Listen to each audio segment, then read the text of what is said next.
Buenas noches. El presidente regional de Cajamarca, Gregorio Santos, pues se mueve por todo lo alto.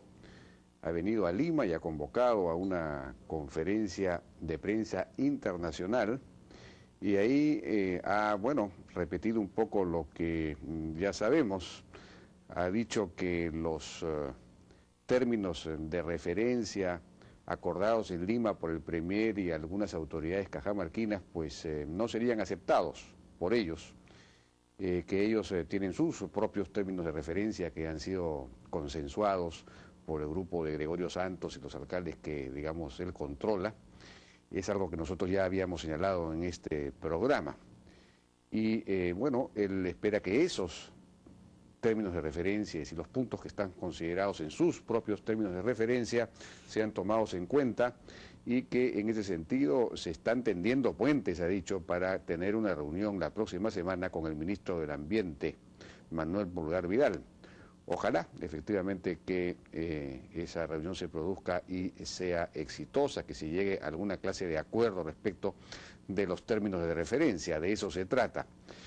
Ahora, sin embargo, pues insistió en la complicación, en la imposibilidad de hacer minería en cabeceras de cuenca. Bueno, casi toda la minería del Perú se hace en cabeceras de cuenca, pero hay un mito respecto de las cabeceras de cuenca. Se dice que el agua, y se lo ha repetido hoy día el propio Santos, el agua se origina en las cabeceras de cuenca. Dice que hay proyectos como Conga, Michiquillay y Galeno que están yendo contra las nacientes del agua para la agricultura, porque se hacen en cabeceras de cuenca. Pero el agua no nace en las cabeceras de cuenca. La cabecera de cuenca no es una especie de fuente que genera el agua. El agua viene de las lluvias y cae en todo el territorio. Cae en la parte que ocupa la cabecera de cuenca. Y hay muchas cabeceras de cuenca, hay las cabeceras de cuenca, de las microcuencas, de las micromicrocuencas. Casi cada cerro es una cabecera de cuenca. Pero el agua cae a lo largo, en todos los cerros, en toda la extensión del territorio. Y en algunos lagos, en algunos lados, en algunas zonas, en algunas lagunas, en algunos humedales, pues se infiltra el agua, ¿no? Y efectivamente aparece más abajo. En la zona de Conga, según los estudios de impacto ambiental, el agua que se infiltra aflora a muy poca distancia del lugar de infiltración, de modo que no hay profundos acuíferos. En fin, eso es algo que habría que determinar precisamente en este peritaje que se haga. Pero el hecho es que hay este mito acerca de que toda el agua para la agricultura se origina en la cabecera de cuenca, y eso no es así. Por ejemplo, tendríamos que decir que el río Amazonas se origina en la cabecera de cuenca. ¿Cuál es la cabecera de cuenca del río Amazonas? La cabecera sería, pues, el lugar donde se origina, se supone, el origen más remoto del río Amazonas, que es un río que está en la sierra de Arequipa, que es un río que finalmente va a dar al río Purímac. Bueno, ese río es una parte infinitesimal de lo que es el río Amazonas. El río Amazonas, el caudal del Amazonas, en realidad se nutre de toda la cuenca, la gran cuenca, de todo el agua, de todas las lluvias recolectadas por el conjunto de ríos que finalmente van a dar al río Amazonas. Entonces, hay que poner las cosas en su justa dimensión. Bueno, pero también Santos dijo que Humala, el presidente Humala, está abandonando sus responsabilidades porque ha cogido otro programa que nunca presentó. Ahora hay quienes dicen que incluso se ha apartado de la hoja de ruta.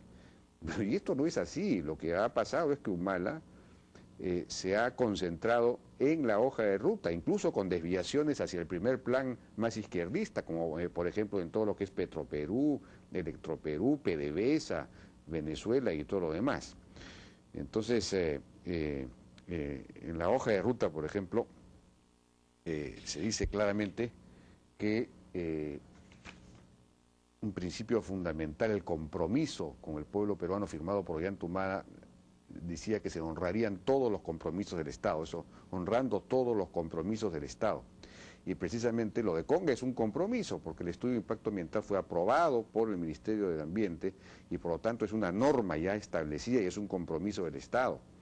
Y por otro lado, en ninguna parte de la hoja de ruta se dice que no habrá minería o que no habrá minería en las cabeceras de Cuenca, nada, todo lo contrario. El Estado necesita que haya minería, el Perú necesita que se exploten los recursos naturales del Perú para que haya más ingresos y por lo tanto se pueda salir del subdesarrollo más rápidamente.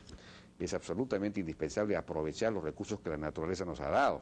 Por supuesto, como dice la hoja de ruta, de una manera sostenible, ambientalmente sostenible. Dice aprovechamiento social y ambientalmente sostenible de nuestros recursos naturales. Eso es lo que dice la hoja de ruta.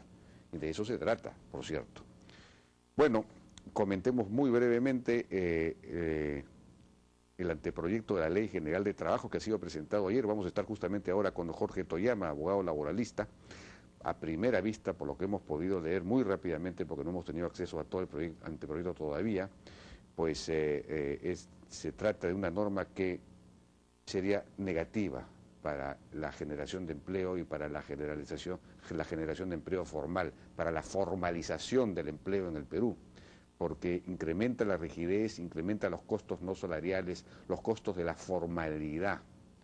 En un país que ya tiene unas normas muy rígidas y muy costosas desde el punto de vista de la formalidad, pues es absurdo agravar esta situación, considerando que somos uno de los países del mundo donde la informalidad es más grande, donde el gran tema en el tema del empleo es formalizar, es decir, acordar, poder dar derechos laborales elementales a la población trabajadora que no los goza, no los tiene, porque la legalidad es muy costosa, muy onerosa para las empresas, para las micro y para las pequeñas empresas principalmente.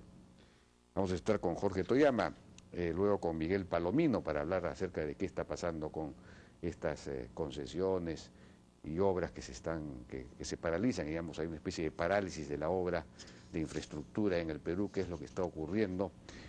También hay temas en lo que se refiere a las concesiones petroleras. Y finalmente con Eduardo Villanueva sobre el asunto de la ya famosa ley SOPA. Regresamos.